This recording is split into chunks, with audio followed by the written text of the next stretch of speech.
गुरुदेव और माँ गायत्री के चरणों में मेरी ओर से और आप सभी की ओर से कोटि कोटि नमन।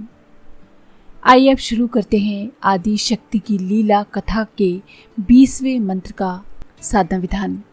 इस मंत्र को करने से क्या क्या फलश्रुतियाँ होती हैं, क्या लाभ होते हैं, आइए जानते हैं। आदि शक्ति की लीला कथा की कड़ियाँ एक के बाद एक बहुत सारे आध्यात्मिक रहस्यों को खोलती जा रही हैं।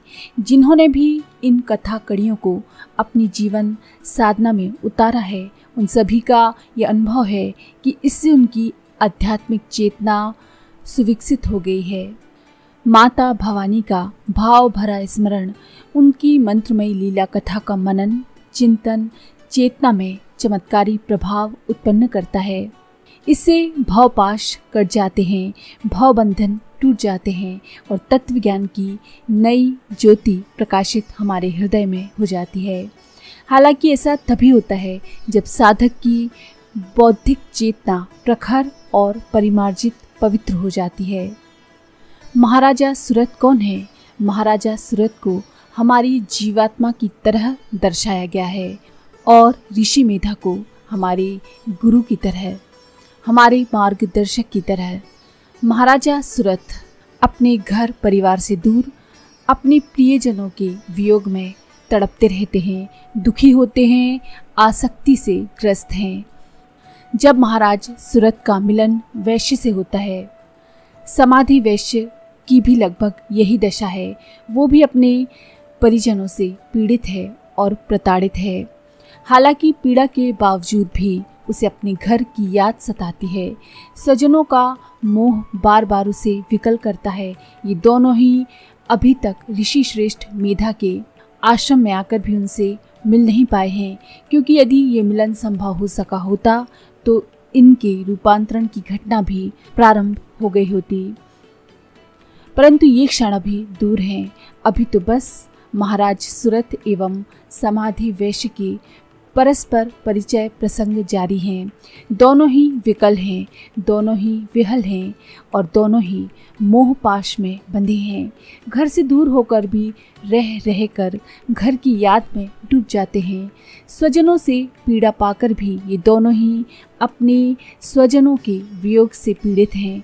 महाराज सुरथ को समाधि वैश्य में कहीं अपनी प्रतीक्षाया नजर आती है।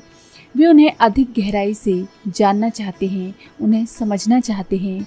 उनकी इस जिज्ञासा को पूरा करने के लिए समाधि वैश्य बोलना आरंभ करते हैं और यही है हमारा 20वां मंत्र। पहले अध्याय का 20वां मंत्र है वैश्य उवाच, यानी वैश्य ने कहा। जिस प्रकार से वैश्य ने कहा उसी तरह हमारी बुद्धि भी अपनी प्रथम अभिव्यक्ति इस मंत्र को करने से देती है। इसके पहले बुद्धि मौन थी, वो बस जीवात्मा की जिज्ञासा को सुन रही थी। महाराज सुरथ ने उसे देखा, उससे मिले, उसकी स्थिति उन्होंने जाननी चाहिए, परंतु वैश्य अभी तक मौन बने रहे। लेकिन अब इस कथा के मोड़ पर उन्होंने स्वयं को प्रकट करना आरंभ कर दिया है और यही बुद्धि के परिमार्जन का, परिष्कार का प्रथम चरण है। यानी इस मंत्र की साधना से आपकी बुद्धि का परिमार्जन और परिष्कार होता है। वो बोलने के लायक, अपने आप को अभिव्यक्त करने के लायक बन जाती है, क्योंकि अंतःकरण की शुद्धि के लिए आवश्यक है कि वो अपनी व्यथा को कहकर स्वयं को निर्भर कर ले। अपनी परेशानियों को, अपने दुख को किसी को बताकर खुद खाली हो जाए और मुक्त हो जाए। ऐसा ना होने पर बार बार उच्चाटन की स्थिति बनी हुई रहती है। बार बार साधना से, तप से हमारा मन उचटता रहता है। इसीलिए जब हम इस मंत्र की साधना करते हैं तो हमारी बुद्धि का परिष्कार होता है, हमारी बुद्धि की अभिव्यक्ति होती है और वो शांत हो जाती है। इस संबंध में एक बहुत ही मार्मिक घटना है। बंगाल में एक सुविख्यात शक्ति साधक हुए हैं राम प्रसाद। उनकी साधना एवं भक्ति ने बंगाल के जन मन को आत्मविभोर कर दिया था। उनके गाए गीत, उनके कहे और लिखे भजन आज भी बड़े प्रेम से गाए जाते हैं। दक्षिणेश्वर के संत श्री राम कृष्ण परमहंस तो उनके भजनों के लिए अनुरागी थे। वे कहा करते थे कि राम प्रसाद की भक्ति हमें प्रेरित और प्रभावित करती है। भक्त राम प्रसाद के पास एक युवा साधक का आना हुआ। उनका नाम था निशिकांत भट्टाचार्य। ये युवक तेजस्वी थे, दृढ़ निश्चयी और साधना के प्रति संकल्पित थे, परंतु ना जाने क्यों उनका मन बार बार साधना से उचटता रहता था। यही समस्या थी उनकी।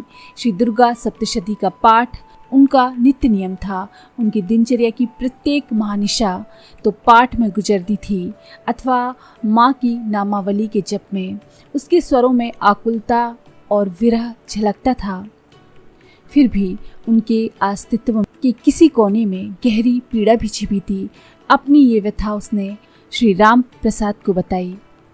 उत्तर में श्री राम प्रसाद बहुत जोर से हंसे और फिर कहने लगे, तुम युवक हो, भावुक हो, माँ को पाना भी चाहते हो, परंतु अभी तक सांसारिक लाभ हानि का गणित गया नहीं।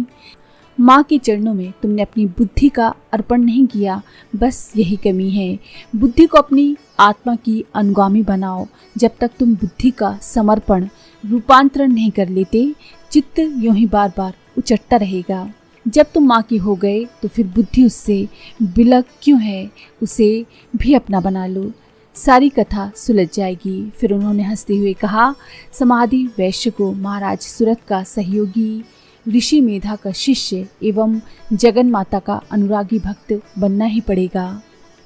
आइए अब जानते हैं दुर्गा सप्तशती के प्रथम अध्याय के 20वें मंत्र का 7वां विधान। ये है विनियोग। आपकी स्क्रीन पर विनियोग का मंत्र पढ़ें और 1 चम्मच जल को जमीन पर छोड़ दें।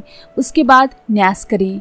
न्यास के आगे जो मंत्र दिए गए हैं उन मंत्र को बोलते हुए उन अंगों का स्पर्श करते जाएं जो कि मंत्र के सामने दिए गए हैं। उसके बाद माता का ध्यान करें। ध्यान इस मंत्र से करें। दोनों हाथ जोड़कर माँ का ध्यान इस मंत्र से करें। उसके बाद मंत्र करें, ओम एम वेम नमः वैश्य उवाच नमो वेम एम ओम। साधना का विधान है कि 10 माला गायत्री मंत्र की करें और उसके बाद 1 माला इस सप्तशती मंत्र की करें। इस तरह से 10 दिन का विधान है।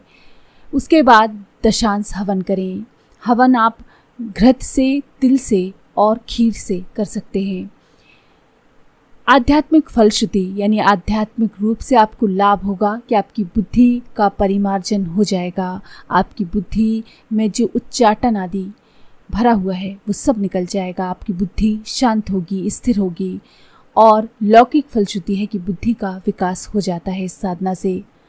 गायत्री महामंत्र के साथ सप्तशती के इस मंत्र की साधना से साधक में एक बोध पैदा हो जाता है, ज्ञान पैदा हो जाता है, जिससे वह अनुभव करता है कि बुद्धि का परिमार्जन तभी संभव है जब बुद्धि की गांठें खुल जाएं, बुद्धि स्वयं के सत्य को प्रकट कर ले और निर्भर हो जाए, खाली हो जाए।